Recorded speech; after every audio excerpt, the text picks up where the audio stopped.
The fire is dying. You don't build it back up yet. You sit with the embers, shoulders close to the people next to you, and you listen. Not to anything specific, just to the dark. Your eyes adjust slowly, pulling shapes out of shadows. The rustling in the grass 60 feet away. A cloud moving across the moon. You are not afraid, exactly. But you are awake in a way that daylight never asked you to be. And everyone around you is awake the same way. This is where humanity spent half its existence. Not under fluorescent lights, not scrolling a phone in bed at 2 a.m. until your eyes blur. In the dark together, listening. And what happened in those hours? What your ancestors actually did when the sun went down is one of the least studied and most revealing windows into what human beings actually are. If you've ever wondered why nighttime feels different, why you think differently after midnight, why stories told in the dark hit harder than stories told in the afternoon, stick around. Anik Pav exists for exactly this kind of question, because the answer isn't what you think.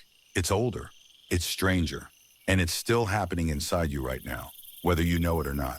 Go back 300,000 years. You are Homo sapiens, newly minted, living in small bands of roughly 25 to 50 people across sub-Saharan Africa. You have no agriculture, no permanent shelter, no calendar. What you have is fire, which your species has been using for somewhere between 400,000 and 1 million years, depending on which anthropologist you ask, and you have each other. During the day you work. You track animals across dry ground, reading broken grass stems and disturbed soil the way a modern person reads a text message. You dig for roots and tubers, you carry children, you negotiate constantly. Who goes where? Who carries what? Who gets the choicest cut of whatever the hunters bring back? Daylight is for doing. It is functional, social, practical, loud. But when the sun drops below the horizon, something shifts. And researchers studying contemporary hunter-gatherer groups, the Kungsan of southern Africa, the Hadza of Tanzania, Aboriginal Australians, the Agta of the Philippines, have documented what that shift actually looks like. Anthropologist Polly Wessner spent decades with the Kung. In 2014, she published a study comparing their daytime conversations with their nighttime conversations. And the difference was stark. During the day, roughly 34% of talk was about economic matters. Food, resources, work, complaints, disputes. 6% was stories. At night, that reversed dramatically. Daytime economics dropped to almost nothing. Stories rose to 81% of all conversation. 81%. Around the fire after dark, your ancestors became storytellers. And not just any stories. Not the functional kind you tell during the day. I found a trail heading north. The watering hole is dry. These were what Wiesner called distant stories. Tales of people not present. Adventures from years past. Encounters with strangers in far places. The behavior of spirits and ancestors. The character flaws of people everyone knew. Stories that made people laugh until they were breathless. Stories that made the hair stand up on someone's arms. Stories about what happens when you break the rules and what happens when you don't. This is where moral education happened. This is where cultural memory got transmitted. Not in formal instruction, not in daylight with authority figures explaining the rules. In the dark, around the fire with stories, the child sitting at the edge of the circle, half asleep, would absorb things about how the world worked, what was dangerous, what was sacred, what made someone worth trusting.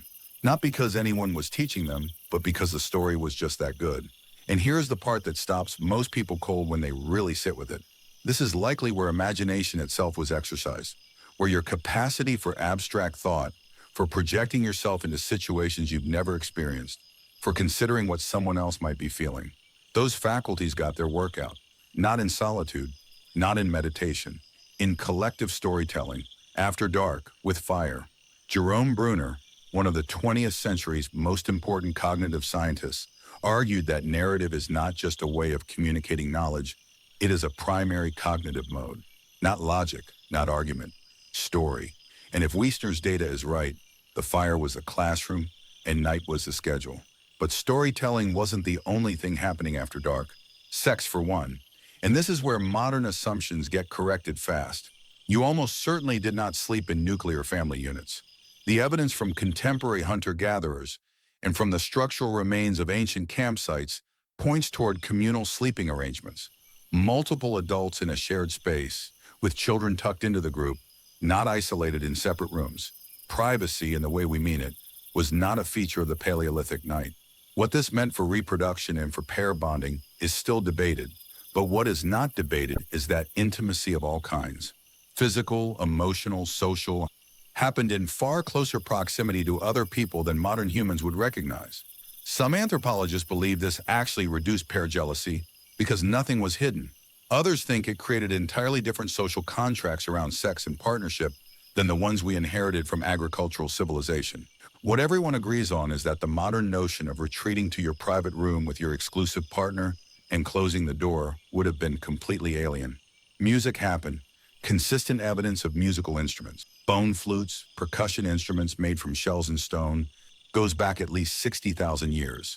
And almost certainly the tradition of voice-only music goes back much further. Rhythm especially may be genuinely ancient in the human nervous system. You do not need to teach a child to clap along to a beat. They do it naturally. No other primate does this with the spontaneous precision humans do. And at night, with energy conserved and the dark pressing in close, rhythm and song were almost certainly part of how bands of humans regulated their collective emotional state. Think about what that actually accomplishes. A group of 40 people, some anxious, some tired, some carrying the weight of a bad day, a hunt that failed, a child who was sick, a conflict that hadn't resolved, and they begin to move to the same rhythm together. Heart rates synchronize, cortisol drops. The neurologist and primatologist Robin Dunbar has studied the role of music in coordinated movement in social bonding and found that shared rhythm literally produces the same neurochemical response as physical touch, endorphin release, the sensation of safety, the dissolving of the boundary between self and group. Your ancestors were, in this specific sense, chemically bonding through music in the dark, every night, for hundreds of thousands of years. Sleep, when it came, did not look like what you do now. The historian A. Roger E. Kirsch published a landmark study in 2001 documenting that pre-industrial Europeans, and by extension, people across most of human history, did not sleep in one long, unbroken block. They slept in two phases, separated by an hour or two of wakefulness in the middle of the night. This period was called, variously, the watch, the first sleep, or in some traditions, simply the midnight hour. And during it, people were not anxious about being awake. They were expected to be awake. They had sex. They prayed. They reflected on their dreams, which were considered more vivid and meaningful in this middle of the night window. They visited neighbors. This was normal, unremarkable. They smoked. They drank. They lay quietly in a kind of half-waking state that Ekirk found referenced in court documents, medical texts, and private diaries from medieval and early modern Europe as a natural and even pleasant interval. There was a word for this state in some traditions, a liminal consciousness, not quite sleep, not quite waking, where the mind moved freely and associations came easily. This is what the invention of artificial light destroyed. When gas lamps and then electric lighting became widespread across the 19th and 20th centuries, the two-sleep pattern collapsed. People began staying up later, compressing their sleep into one shorter block, and the middle of the night waking period vanished. What used to be a natural expected phase of the night became a symptom, something wrong, something to be treated. If you wake at 2 or 3 a.m., mind active, unable to fall back immediately to sleep, and you feel the low-grade dread that has no clear object, you are likely experiencing something your ancestors experienced as ordinary. The difference is they had a fire. They had people. They had things to do in that hour that made sense. You have a phone, and the light from that phone tells your brain it's daytime. But go back further still. Before fire was a social tool, before story was a practice, before music had names, what did the dark mean to your earliest ancestors? Fear. Consistent, rational, well-earned fear. For most of the 6 million years since the human lineage split from chimpanzees, the night belonged to predators, leopards, lions, hyenas. These animals are crepuscular and nocturnal hunters. They smell better than you, hear better than you, and see far better than you in low light. A human alone in the dark, without fire, was prey. Not potential prey, likely prey. The evolutionary response to this is still in you. Fear of the dark in children is not a learned behavior. It is the default position. Children do not need to be taught that darkness is dangerous. They need to be taught that it isn't in their specific context. Nyctophobia in adults is frequently a reactivation of that ancient state. Not an irrational disorder, but an over-calibrated one. And the spike of anxiety many people feel when the lights go out, that involuntary heightening of attention, is a system that kept your ancestors alive for millions of years. Fire didn't just give warmth and cooked food. It gave the night. It created a zone where humans were no longer prey. The predators that came near fire retreated from it. Within that circle of light, for the first time in human prehistory, you could relax. You could sleep without both eyes open. You could sit and think and talk. And the conversations and stories and music and sex and ritual that happened in that protected space, those became the foundation of human culture. Which means, in a very real sense, human culture is a creature of the night. It did not emerge in the functional daylight hours. It emerged in that protected circle of firelight, in the hours when the work was done, and the only resource you had was each other. The spiritual life, too, the oldest cave art, the paintings at Chauvet in southern France, 36,000 years old, or Lascaux at 17,000, or the sites in Sulawesi, Indonesia, now dated to 45,500 years ago, was made in deep darkness. Deep. These were not entry caves. Artists went hundreds of meters underground in absolute blackness, except for small lamps burning animal fat to paint. And what they painted was not a shopping list, not a daily log. It was animals in motion, human-animal hybrids, handprints, abstract symbols, things that made no economic sense, things that only made sense as ritual, as communication with something beyond the immediate. Why underground? Why in the dark? Many archaeologists now believe the cave walls, in the flickering light of a small lamp held at arm's length, appeared to move. The paintings were not on flat canvases, but on natural contours of rock, chosen because the shape already suggested the animal. In the wavering light, a bison painted on a curved wall would seem to breathe. A horse on a bulging overhang would appear to run. The art was not static representation. It was performance, and the darkness was the theater.